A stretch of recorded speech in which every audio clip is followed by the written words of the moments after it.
आज हम भगवत गीता के पहले अध्याय के 43 नंबर श्लोक संख्या से प्रारंभ करेंगे। तो जैसा कि हमने देखा कि कुरुक्षेत्र के युद्ध में सैन्य निरीक्षण में कल के सेशन में हमने ये समझने का प्रयास किया कि अर्जुन भगवान को कह रहे हैं कुल परंपरा के विनष्ट होने से क्या होगा, अवांछित संतानें जन्म लेंगी। आज के सेशन में उसका अगला श्लोक संख्या को पढ़ने का प्रयास करेंगे। उत्संकुल धर्माणाम मनुष्याणाम जनार्दन नरके नित्यम वास भवन्ति इति अनुशुश्रुमम्। हे प्रजापालक कृष्ण, मैंने गुरु परंपरा से सुना है कि जो लोग कुल धर्म का विनाश करते हैं वह सदैव नरक में वास करते हैं। हरे कृष्णा। जो रीडिंग करना चाहते हैं प्लीज अपने हाथ ऊपर कर लीजिए, डिजिटल हैंड रेज कर लीजिए। हरे कृष्णा। राघव कृष्ण प्रभु जी पढ़िए। हरे कृष्णा प्रभु जी, दंडवत प्रणाम। दंडवत प्रणाम। अर्जुन अपने तप को अपने निजी अनुभव पर न आधारित करके आधारित जो सुन रखा है उस पर आधारित करता है। वास्तविक ज्ञान प्राप्त करने की यही विधि है। जिसने पहले से ज्ञान प्राप्त कर रखा है उस व्यक्ति की सहायता से बिना कोई भी वास्तविक ज्ञान तक नहीं पहुंच सकता। वर्णाश्रम धर्म की एक पद्धति के अनुसार मृत्यु के पूर्व मनुष्य को पाप कर्मों के लिए प्रायश्चित करना होता है। जो पापात्मा है उसे इस विधि का अवश्य उपयोग करना चाहिए। ऐसा किए बिना मनुष्य निश्चित रूप से नरक जाएगा, जहां उसे अपने पाप कर्मों के लिए करना होगा। हरे कृष्णा प्रभु जी। हरे कृष्ण। थैंक यू प्रभु जी। यहाँ पर अर्जुन तर्क दे रहा है भगवान को कि वो कह रहा है कि मैंने ऐसे गुरु परंपरा से सुना है, गुरुजन ऐसा बोलते हैं कि जो लोगों का कुल धर्म जो है विनाश हो जाता है वो नरक में चले जाते हैं। आगे वो बताएंगे कैसे नरक में चले जाते हैं। क्योंकि पितरों को कोई भी तर्पण देने वाला नहीं बचता। जैसे पितृपक्ष आता है नवरात्रों से पहले, तो पितृपक्ष में जो श्राद्ध क्रिया की जाती है जिससे पितृलोक के वासी जो हैं वो कुछ उनको अंश मात्र जो है अन्न मिलता है, जिससे उनको राहत मिलती है, उनके जो कष्ट हैं वो कम होते हैं। तो ऐसे करके अर्जुन भगवान को ये तर्क दे रहे हैं कि हमें कोई तर्पण देने वाला जरूर होना चाहिए। तो फिर भगवान इसका खंडन करेंगे। ये सारे जो उसके तर्क हैं अर्जुन के, जो तथाकथित भौतिक तर्क हैं जिसकी कोई वैल्यू नहीं भगवान के आगे, तो भगवान ये सारी चीजों को स्थापित करेंगे कि कैसे भगवान की सेवा में लगा हुआ व्यक्ति कुल धर्म की परंपरा से ऊपर उठ जाता है। तो यहाँ पर एक और कहा कि जो वर्णाश्रम धर्म की एक पद्धति के अनुसार मृत्यु के पूर्व मनुष्यों को पाप कर्मों के लिए प्रायश्चित करना होता है। यानी वर्णाश्रम यानी जैसे कि प्रभु जी ने कल भी बताया था, वर्ण चार वर्ण होते हैं और आश्रम भी चार होते हैं। तो उनके अनुसार जो मनुष्य पाप कर्म करता है मृत्यु के पूर्व उसका उसको प्रायश्चित करना होता है। जो पापात्मा है उसे, So we should हरे कृष्णा, जो पापात्मा है उसे इस विधि का अवश्य उपयोग करना चाहिए। कौन सी विधि का? कि ये जो तर्पण दे रहे हैं या जो पितरों को श्राद्ध क्रिया की जाती है उनके लिए जो पापी मनुष्य हैं उनको जो है जरूर देना चाहिए, नहीं तो वो हमेशा के लिए अलग अलग योनियों में भटकते रहते हैं और उनकी गति नहीं होती। ऐसे कहते हैं ना कि 13 दिन का किया जाता है, फिर उसके बाद ब्राह्मण भोज और शुद्धिकरण किया जाता है। तो ये सारी प्रक्रिया है जिससे आत्मा को जो दूसरा शरीर मिलता है और वो अगले जो है शरीर में प्रवेश करने की तैयारी करती है अपने कर्मों के फल को भोग के। हरे कृष्णा। अगले श्लोक, श्लोक संख्या 44 की ओर हम बढ़ते हैं। अहोबत महत् पापम, अहोबत महत् पापम कृतुम वेवति वयम यत् राज्य सुख लोभेन हुंतु स्वजनम उघात।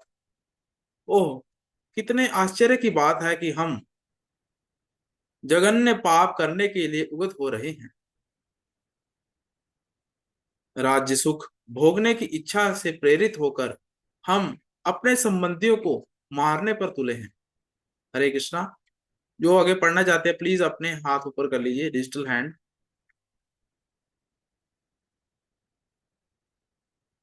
हरे कृष्णा। छोटा सा ये अंशु कृष्ण प्रिय माता जी।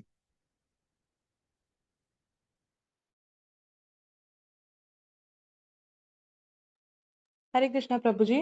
हरे कृष्ण। स्वार्थ के वशीभूत होकर मनुष्य अपने सगे भाई, बाप या माँ के वध जैसे पाप कर्मों में प्रवृत्त हो सकता है। विश्व के इतिहास में ऐसे अनेक उदाहरण मिलते हैं, किंतु भगवान का साधु भक्त होने के कारण अर्जुन सदाचार के प्रति जागरूक है, अतः वह ऐसे कार्यों से बचने का प्रयत्न करते हैं। हरे कृष्ण। जिनका माइक ऑन है प्लीज ऑफ कर लीजिए माइक। ओके। यहाँ पर कह रहे हैं अर्जुन भगवान को कि ये जघन्य पाप कर्म है कि हम अपने ही राज्य सुख के लिए जो अपने स्वजनियों अपने संबंधियों को मारने पर तुले हुए हैं। क्योंकि अर्जुन के अंदर दया है, वो भक्त है भगवान का। पर जो दुर्योधन का पक्ष है, दुर्योधन एंड पार्टी, वो ये चीज नहीं सोच रहे। उन्होंने द्रौपदी का चीर हरण करते समय भी ये चीज नहीं सोची कि वो उनकी मां समान है, ऐसे नहीं करना चाहिए। पर अर्जुन के अंदर दया भाव है। अभी भी वो कह रहा है कि ये उसके संबंधी हैं, अपने हैं, तो हम केवल राज्य सुख के लिए, भौतिक सुख के लिए इनको मारने पर तुले हुए हैं, ये अच्छा नहीं है। तो यहाँ पर प्रभुपाद जी तात्पर्य में कह रहे हैं कि स्वार्थ से वशीभूत होकर मनुष्य को अपने सगे भाई, बाप या माँ के वध जैसे पाप कर्मों में प्रवृत्त हो सकता है। मतलब कोई भी स्वार्थी मनुष्य है वो कर सकता है, जमीन के लिए भाई की मृत्यु कर दी, बाप का या माँ का वध कर दिया किसी भी कारणवश। पर विश्व के इतिहास में ऐसे अनेक उदाहरण मिलते हैं। जैसे कि मुगलों में भी आप देखने को देखेंगे कि औरंगजेब ने अपने पिता को बंदी बना दिया था राज्य सुख की प्राप्ति के लिए, अपने भाई को मरवा डाला था। ऐसे अनेक उदाहरण मिलते हैं हिस्ट्री में। किंतु भगवान का साधु भक्त होने के कारण उसमें सदाचार है, यानी जो एक बेसिक चीज है सदाचार होना, कि वो किसी को दुख नहीं पहुंचाना चाहते अर्जुन, उनमें ये जागरूकता है। तो ऐसे कार्यों से बचने का प्रयत्न कर रहे हैं अर्जुन यहाँ पर, कि किसी को मारना नहीं है, हिंसा नहीं करनी। फिर आगे भगवान इसका उत्तर देंगे क्या करना है क्या नहीं करना। यदि माम अपीकारम अशास्त्रम शस्त्र प्राणयम धातराष्ट्रान्नरणे हन्त्युः ततमेव तरभेवतः भवेतः। यदि शस्त्रधारी धृतराष्ट्र के पुत्र मुझे निहत्ते तथा रणभूमि में प्रतिरोध न करने को मारे तो यह मेरे लिए क्षेसर होगा। आगे कोई पढ़ेगा? हरे कृष्णा।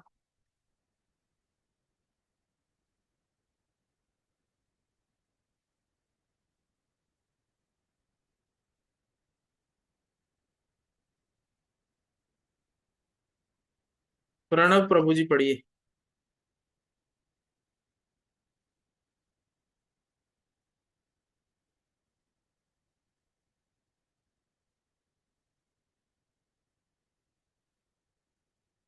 हरे कृष्णा।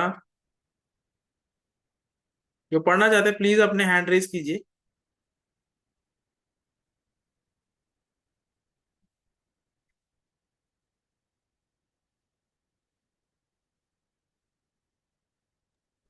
हरे कृष्णा प्रभु जी, मैं पढ़ लेता हूँ। हाँ जी हरि बोल। पढ़िए। पढ़िए प्रभु जी। हरे कृष्णा।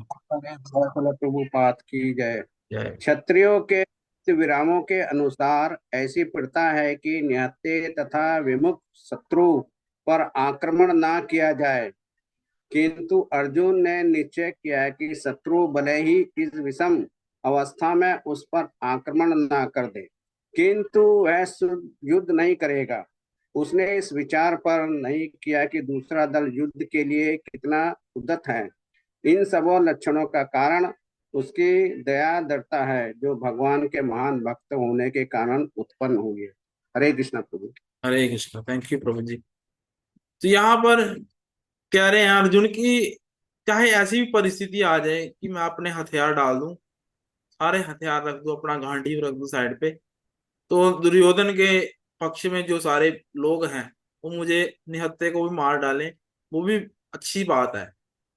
ये क्यों कह रहा है? क्योंकि वो मोह में आ चुका है, शरीर के मोह में, वो सारों को शरीर मान रहा है यहाँ पर। भगवान इस चीज का भी खंडन करेंगे आगे। पर उसमें ये दयाद्र की भावना क्यों आ रही है? क्योंकि वो भगवान का महान भक्त है। वो नहीं चाह रहा कि इनको मारे और राज्य सुख को अपनाए। अर्जुन हालांकि युद्ध के नियम अनुसार निहत्थे पर वार करना सही नहीं है, तो निहत्थे पर वार नहीं किया जा सकता। पर अर्जुन यहाँ पर ये कह रहा है कि मैं अपने शस्त्र डाल दूं, मुझे निहत्थे पर मुझे मार ही क्यों ना डालें, फिर भी मैं इस चीज को स्वीकार करने के लिए तैयार हूँ। तो ये सारे लक्षण जो हैं भगवान के भक्त होने के कारण उनमें पाए जा रहे हैं। आगे संजय क्या कह रहे हैं, आइए सुनते हैं। एवं मुक्त्वा संजय उवाच, एवं मुक्ता अर्जुन सांख्ये उपवस्थिता विसर्जस सचारम चाप शोक शोकम संघि मानसः। संजय ने कहा, युद्ध भूमि में इस प्रकार कहकर अर्जुन ने अपना धनुष तथा बाण एक ओर रख दिया और शोक संतप्त चित्त से दबा रथ के आसन पर बैठ गए। हरे कृष्ण।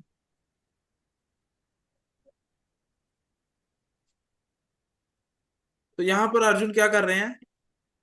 रथ पर बैठ गए, सारा अपना गांडीव जो है साइड पर रख के उन्होंने रथ रथ पर पूरी तरह से बैठ जाता है। हरे कृष्णा। अपने माइक म्यूट कर लीजिए प्लीज। यहाँ पर संजय कह रहे हैं कि अर्जुन ने क्या किया, ये सारी परिस्थिति को देख के अपना धनुष और बाण एक साइड पर रख दिया। क्योंकि अगर कोई व्यक्ति क्रोध में आ जाता है तो वो अपनी जगह से उठकर वह दूसरे के साथ लड़ने को तैयार होता है।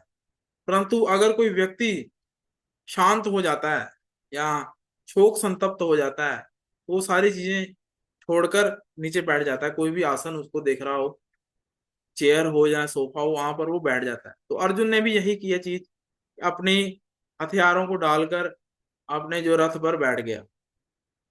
आगे जो पढ़ना चाहते हैं प्लीज हैंड रेस कीजिए। हरे कृष्णा। रुचिका माता जी पढ़िए। हरे कृष्णा प्रभु जी, दंडवत प्रणाम। हरे कृष्ण। तात्पर्य, अपने शत्रुओं की स्थिति का अवलोकन करते समय अर्जुन रथ पर खड़ा हो गया था, किंतु वह शोक से इतना संतप्त हो उठा कि अपना धनुष बाण एक और रख कर रथ के आसन पर पुनः बैठ गया। ऐसा ऐसा दयालु तथा कोमल हृदय व्यक्ति जो भगवान की सेवा में रत हो अध्यात्म आत्म ज्ञान प्राप्त करने के योग्य है। इस प्रकार भगवत गीता के प्रथम अध्याय कुरुक्षेत्र के युद्ध स्थल में सैनिक निरीक्षण का भक्ति वेदांत तात्पर्य पूर्ण हुआ। हरे कृष्णा प्रभु जी, दंडवत प्रणाम। हरे कृष्णा। थैंक यू माता जी। तो यहाँ पर इस चीज में क्या कह रहे हैं कि कौन व्यक्ति आत्मज्ञान के लिए जो है, आत्मज्ञान के लिए कौन योग्य है, उसके लक्षण बताए गए हैं। कि अपने शत्रु की स्थिति का अवलोकन करते समय अर्जुन पहले तो रथ पे खड़ा था, वो देख रहा था कि कौन कौन उसके साथ लड़ने आया है, क्या कर रहे हैं वो इस सिचुएशन में। पर उसने जब सारी चीजें देख ली, वो शोक संतप्त हो गया। उसने क्या किया, अपना धनुष बाण गांडीव साइड पर रखा और रथ पे बैठ गया शांत होके, कि वो युद्ध नहीं करना चाहता। अभी उसको चिंता हो गई है कि कैसे वो इनके साथ लड़े। तो ऐसा दयालु और कोमल हृदय वाला व्यक्ति, दयालु कैसे है कि उसने इतनी सारी चीजें देख ली कि कौरवों ने उसके साथ इतना बुरा किया, उनसे जो है 5 गांव तक नहीं दिए, उनका जो इंद्रप्रस्थ है वो भी छीन लिया। ये सारी चीजें रणनीति के साथ, सारा उन्होंने राजनीति जो की है, उनको जुए में हरा दिया, उनकी पत्नी का अपमान किया, ये सारी चीजें करने के बाद भी अर्जुन के मन में अभी भी दया है। क्यों? क्योंकि वो भगवान का भक्त है और भगवान की सेवा में रत है। तो भगवान की सारी क्वालिटीज इसमें आ जाती हैं। तो ये भगवान की क्वालिटी है, दया और कोमलता। ये कैसी भी परिस्थिति हो, अगर कोई भगवान को कुछ बुरा भला भी कह रहा है, अगर कोई नास्तिक व्यक्ति है, तो भगवान उसका भी पोषण करते हैं, उसको भी रोटी कपड़ा मकान जैसी सारी व्यवस्थाएं उसको प्रदान करते हैं कि वो भूखा नहीं सोता है। और अगर कोई भगवान का शुद्ध भक्त है, उस पर तो भगवान अपनी विशेष अनुकंपा करते हैं। ये सारी चीजें भगवान में भी देखी जाती हैं। इसीलिए भगवान की भक्ति करने से ये कुछ अंश मात्र जो है भक्तों में भी आ जाती हैं। इसी कारणवश अर्जुन जो है चिंतित हो गया कि उसमें मन में दया थी, कैसे वो इस सिचुएशन को हैंडल कर रहा है। तो यहाँ पर प्रभुपाद जी कह रहे हैं कि ऐसा व्यक्ति आत्मज्ञान प्राप्त करने के लिए योग्य है, सेल्फ रियलाइजेशन, कि वो कौन है, वो कहाँ से आया है, सारी चीजों का आगे भगवान उत्तर देंगे। तो ये जो पहला चैप्टर था, कुरुक्षेत्र के युद्ध में सैन्य निरीक्षण, ये एक इंट्रोडक्शन है भगवत गीता की। अभी शुरुआत नहीं हुई, भगवत गीता अगले चैप्टर से शुरू होगी, दूसरे अध्याय से। ये तो बस एक भूमिका की तरह इंट्रोडक्शन है कि कैसे चल रहा है, क्या सिचुएशन थी, महाभारत से कैसे कनेक्शन आ रहा है। तो भीष्म पर्व में जो भगवत गीता है 700 श्लोकी, महाभारत के अंदर, महाभारत 1 लाख श्लोकों की है। उसके अंदर व्यास देव जी जो वैदिक ज्ञान का सार भगवत गीता को रखते हैं रत्न की तरह, जैसे एक अंगूठी में रत्न होता है वैसे ही। तो अगले चैप्टर से हम पढ़ेंगे जिसका शीर्षक है गीता का सार। तो ये अगला चैप्टर हमें सारी चीजों को बताएगा, कैसे सांख्य दर्शन होगा, सांख्य योग क्या है, ये सारी चीजें अगले चैप्टर में देखने को मिलेंगी हमें। तो आज हम यहीं पर इस प्रकार भक्ति वेदांत तात्पर्य से कुरुक्षेत्र के युद्ध में सैन्य निरीक्षण नामक प्रथम अध्याय पूर्ण हुआ। जगत गुरु शिला प्रभुपाद की जय। भगवत वाणी श्रीमद् भगवत गीता की जय। आइए एक श्लोक और ले लेते हैं अध्याय 2 का। संजय उवाच तम तथा कृपयाम विष्टम अश्रुपूर्णम अकुलम एषाम विशदंतम इदम वाक्यम उवाचम मधुसूदनः। संजय ने कहा, करुणा से व्याप्त शोक युक्त अश्रुपूरित नेत्रों वाले अर्जुन को देखकर मधुसूदन कृष्ण ने ये शब्द कहे।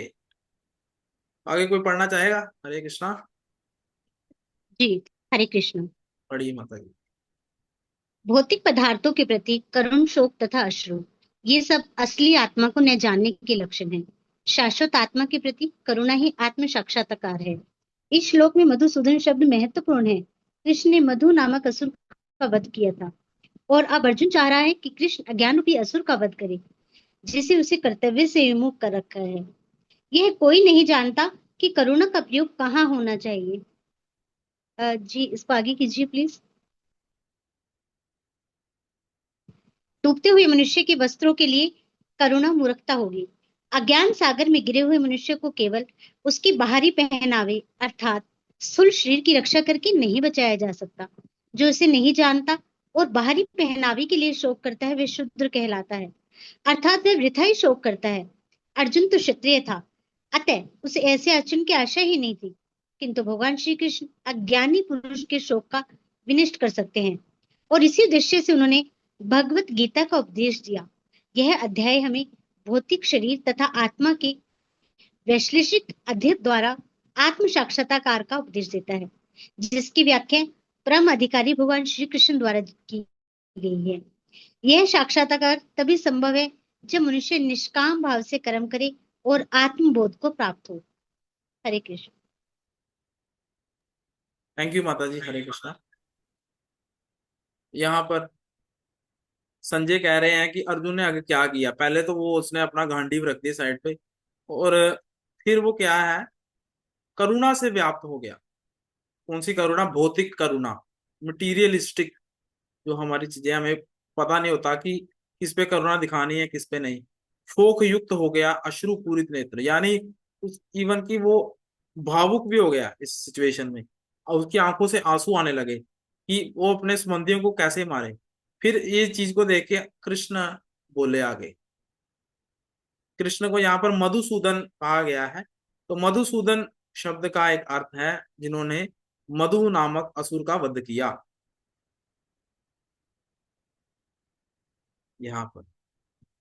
यहाँ पर उसका प्रतीकात्मक ये भी कह रहे हैं कि अर्जुन चाह रहे हैं कि उनके अंदर जो अज्ञान रूपी असुर आ गया है उसका वध भगवान ही करें अपने ज्ञान के द्वारा, क्योंकि वो अपने कर्तव्य से विमुख हो रहा है। तो ये अर्जुन जो है हालांकि भगवान के नित्य पार्षद हैं। जब भगवान का नर नारायण अवतार होता है तो उसमें जो नर रूपी है वो अर्जुन ही है। नर और नारायण दो पुत्र होते हैं। तो उन देखने को मिलता है कि बद्रीनाथ जब हम जाते हैं तो नर नारायण नामक दो पर्वत श्रृंखलाएं हैं। यहाँ पर दोनों ने तपस्या की और नारायण में भगवान श्री कृष्ण स्वयं थे और नर रूप में अर्जुन थे। वही अर्जुन जो है द्वापर में कुंती के यहाँ प्रकट होते हैं। तो भगवान के नित्य पार्षद हैं ये, और कभी भी ये भौतिक करुणा या इसमें नहीं फंस सकते। पर ये सारी चीजें जो है लीलावश हो रही हैं। भगवान अर्जुन के द्वारा हमें ज्ञान दे रहे हैं कि हमें जब भौतिक परिस्थिति आ जाए, संसार की जो भौतिक सिचुएशन है उसको कैसे हैंडल करना है, लाइफ को कैसे जीना है। क्योंकि भगवत गीता का एक और नाम है लाइफ मैनुअल, कि जिसको हम पढ़ के अपना जीवन को अच्छे से बिता सकते हैं। इसमें जो कमियां हैं, अच्छे बुरे का भेद, ये भगवत गीता के माध्यम से हमें देखने को मिलता है। तो यहाँ पर करुणा से व्याप्त होने के बाद जो है अर्जुन अज्ञान के सागर में पूरी तरह से डूब जाते हैं, क्योंकि वो शरीर के लेवल पे सोच रहे हैं। पर अर्जुन जो कि क्षत्रिय था जन्म से ही, उसको उसको ये आचरण जो है शोभा नहीं देता। क्षत्रिय का कर्तव्य है युद्ध में लड़ना। पर यहाँ पर ये जो सारा चैप्टर है ये इस पे बेस्ड है कि कैसे भगवान उसके शोक को विनष्ट करते हैं, उसके शोक का विनाश करके उसको दिव्य ज्ञान जो आध्यात्मिक ज्ञान है, आत्म साक्षात्कार का ज्ञान, उसका उपदेश देते हैं कि कैसे आत्मा और शरीर के बारे में जो बेसिक नॉलेज है। मतलब अगर कोई भी धर्म के बारे में हम समझेंगे तो सभी धर्मों में यही चीज है कि हम शरीर नहीं है, हम आत्मा है। ये बेसिक नॉलेज है, हर एक रिलीजन में ये दी जाती है। चाहे वो बुद्ध धर्म हो, चाहे वो क्रिश्चियनिटी हो, चाहे हिंदू धर्म हो, और आदि धर्मों में आत्मा का ज्ञान जो है, जो अलग अलग पंथ भी चल रहे हैं वो सारे इसी पर बेस्ड है, आत्मा के ऊपर। पर आत्मा का ज्ञान तो हो गया, फिर उसके बाद क्या है? आत्मा जो है, आत्मा का स्वरूप है जीवेर स्वरूप हो नित्य कृष्णदास, यानी हमें कृष्ण की सेवा करनी है। हमने ये तो समझ लिया कि हम आत्मा हैं, आगे क्या करना है? हमें भगवान की सेवा में रत होना है। तो ये सारे वैश्लेषिक अध्ययन इस चैप्टर में हमें देखने को मिलेंगे कि ये साक्षात्कार तभी संभव हो जाता है जब हम निष्काम भाव से कर्म करें। मनुष्य तभी ये साक्षात्कार कर पाता है। निष्काम यानी किसी भी कामना के रहित कर्म करना। और इसका एक और मतलब भी है, निष्काम कर्म हम तभी कर पाते हैं जब हम भक्तिमय कर्म करते हैं, कृष्ण भावना भावित कार्य करेंगे तो वो कार्य जो है निष्काम भाव से कर्म करेंगे। जैसे कोई भी हमने जैसे मंथ एक पूरा महीना जॉब की, उसकी सैलरी जो आई उसको भगवान के आगे अर्पित किया कि भगवान हमने आपकी सेवा के लिए कार्य किया है, मैं कुछ जो हिस्सा भगवान की सेवा में लगा के बाकी अपने जो घर खर्च के लिए रखा, जिससे हम भगवान की सेवा को और अच्छे से कर पाए। तो इसी चैप्टर से आत्मबोध की जो है सारी श्रृंखला शुरू होती है। तो आज हम यहीं पर विश्राम देंगे भगवत गीता के इस रीडिंग सेशन को। कल पुनः इस समय पर मिलेंगे। अगर किसी का कोई प्रश्न है तो आप पूछ सकते हैं। हरे कृष्णा।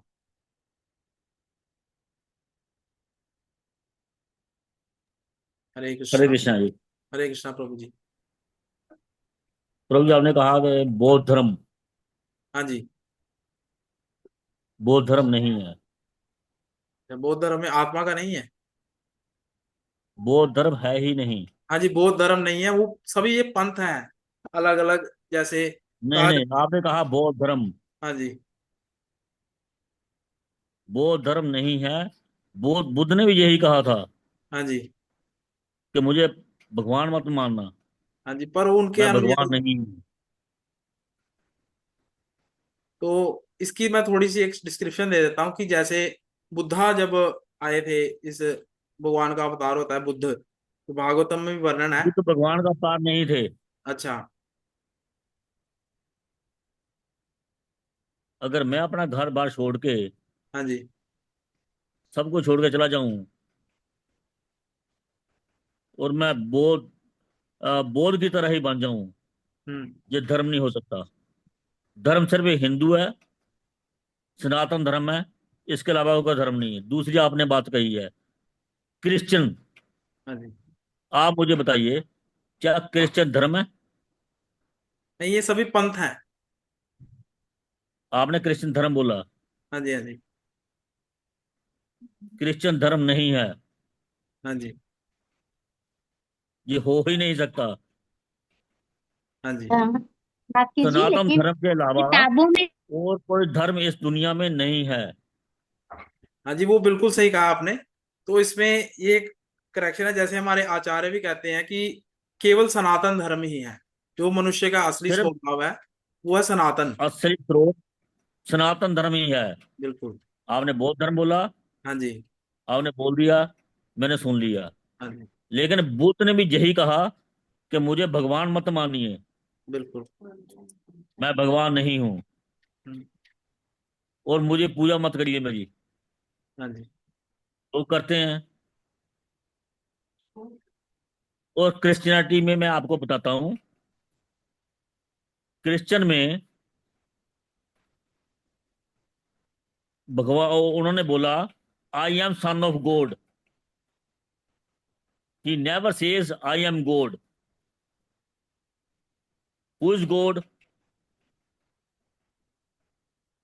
Shri Krishna is God. बिल्कुल सही है। He is not God. Yes. He is son of God. I am son of God, you are son of God, every person is son of God, but who is God? Shri Krishna is God. बिल्कुल।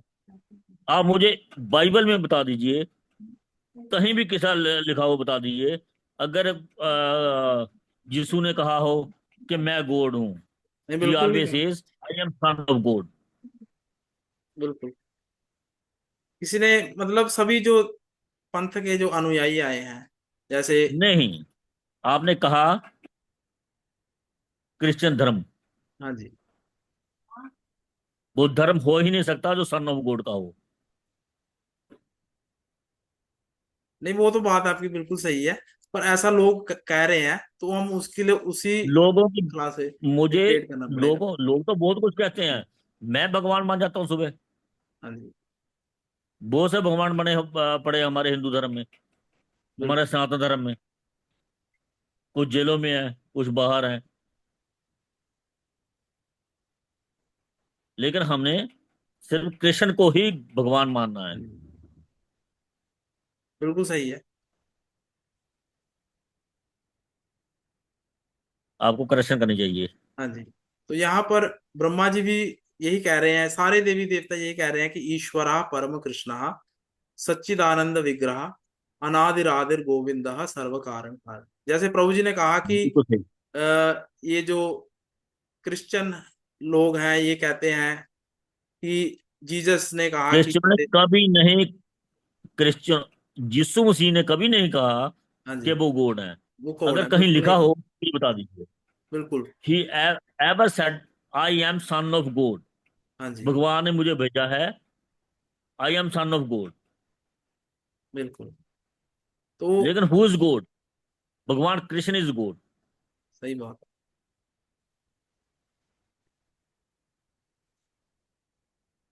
तो भगवत हो गीता सकता में आप भी इसमें मेरी कट्टरता मानते हो, हाँ जी।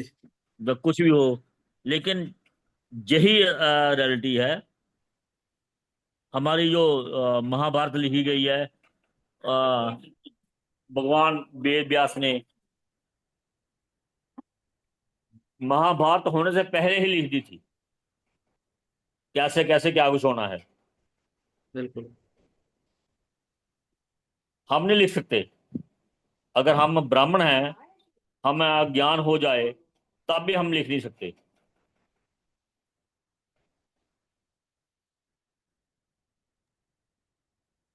आई एम सॉरी टू से, ही is son of God, not God. बिल्कुल। वो धर्म नहीं है। हाँ जी। और किसी का कोई प्रश्न है तो आप पूछ सकते हैं। अब तो मेरा जवाब दीजिए, क्या मैं गलत हूँ या सही हाँ हूँ? जी, बिल्कुल सही है प्रभु जी। वो धर्म है ही नहीं है, पर ये लोगों को भी समझना पर नहीं चाहिए आना कि चाहिए। धर्म नहीं है। बिल्कुल। एक, अगर धर्म नहीं है तो पर नहीं आना चाहिए। हाँ जी। इन्होंने 100 साल राज किया हमारे ऊपर। हाँ जी। उसकी ये एक छोड़ दी हमारे ऊपर कि कुछ लोग हमारे जो फाइनेंशियली इशू के कारण या कुछ करने का कारण उनको नॉलेज नहीं थी, जो हमारे लोग उनको जोड़ नहीं सके अच्छी तरह से, वो हम्म। अलग हो गए। और उनको भी ज्ञान नहीं है। अगर उनसे बात करें ना, नहीं है हमको यहाँ। ए, यीशु मसीह ने कहा, कभी कहा हो आई एम गॉड, कहीं लिखा नहीं है। नहीं है, बिल्कुल नहीं। बाइबल में भी नहीं है। He is son of God. बिल्कुल। If he is son God, I am son of God. मैं कौन हूं? मैं भी तो उनका बच्चा हूं। सभी बच्चे हैं। सभी बच्चे हैं। तो मुझ में और इसमें फर्क क्या रह गया? बिल्कुल। आप धर्म नहीं कह सकते उसको। आप बोध को भी धर्म नहीं कह सकते।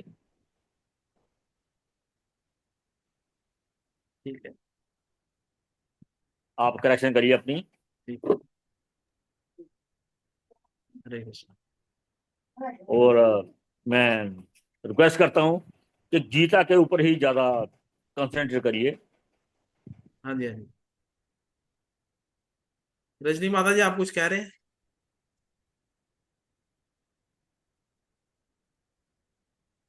हरे कृष्णा, बस मैं यही कहना चाह रही हूँ, ये तो हम सबको पता है कि सनातन धर्म जो हाँ है जी। वो हमारा सबसे बड़ा धर्म है।